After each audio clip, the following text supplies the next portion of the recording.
Oke, adik-adik semuanya. Jadi di sini Kakak mau menjelaskan tentang yang namanya daur nitrogen.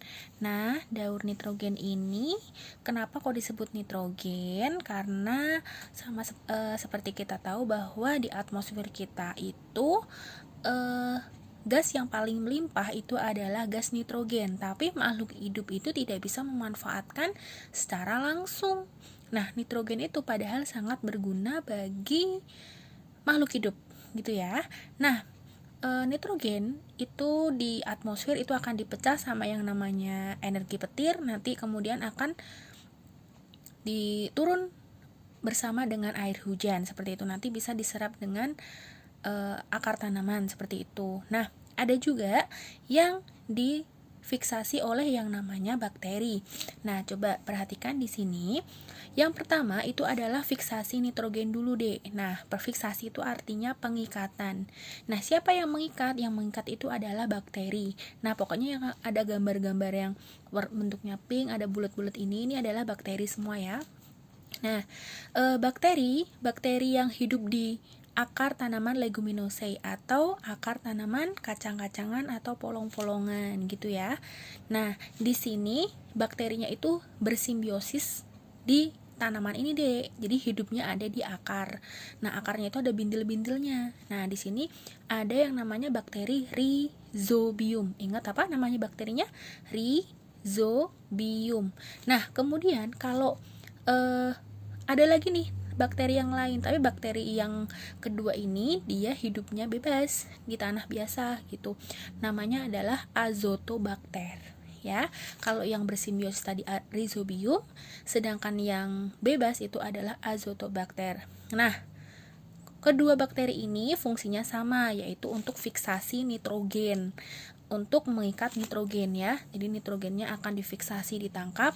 Nah, kemudian nanti kan tumbuhan ini akan dimakan sama hewan ya kan. Tumbuhan ini akan dimakan sama hewan dan lama-kelamaan tumbuhan dan hewan ini akan mati.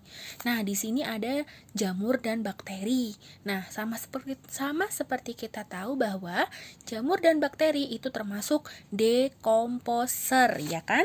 Ini adalah dekomposer. Nah, makanya proses penguraiannya namanya dekomposisi. Makanya nanti tumbuhan dan hewan yang sudah mati nanti akan diuraikan oleh dekomposer. Peristiwanya namanya dekomposisi. Nah, nanti ini akan kemudian ini akan menjadi yang namanya amonium gitu deh. Tadi kan ini sudah dikomposisi akan berubah menjadi yang namanya ion. Ionnya namanya amonium. Nah, amonium peristiwanya adalah amonifikasi gitu ya. Jadi di sini adalah amonifikasi. Apa sih amonifikasi? Amonifikasi itu adalah pembentukan amonium gitu. Pembentukan amonium. Jadi dari nitrogen diubah menjadi amonium. Oke. Amonium nanti akan diubah menjadi yang namanya NO2-. NO2- ini adalah nitrit. Oke, dengan bantuan bakteri. Bakterinya namanya Nitrosomonas nitrosococcus. Nitrosomonas nitrosococcus.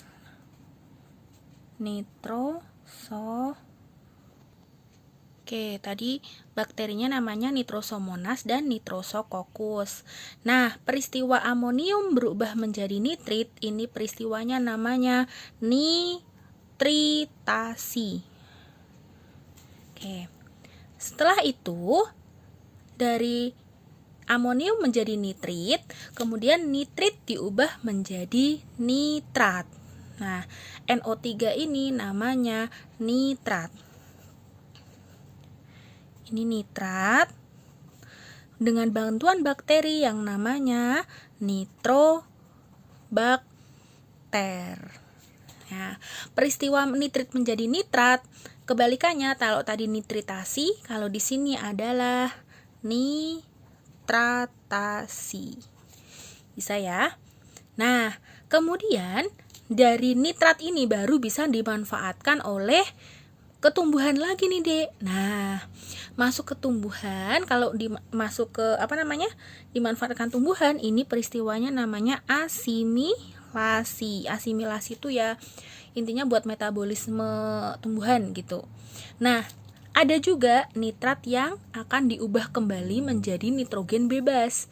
Nah, dengan bantuan bakteri yang namanya bakteri denitrifikasi. Jadi ada yang dibuat untuk asimilasi, ada yang masuk ke tahap denitrifikasi. Oke, denitrifikasi itu apa sih? Jadi proses pengubahan nitrat diubah menjadi nitrogen bebas kembali. Oke, bisa ya.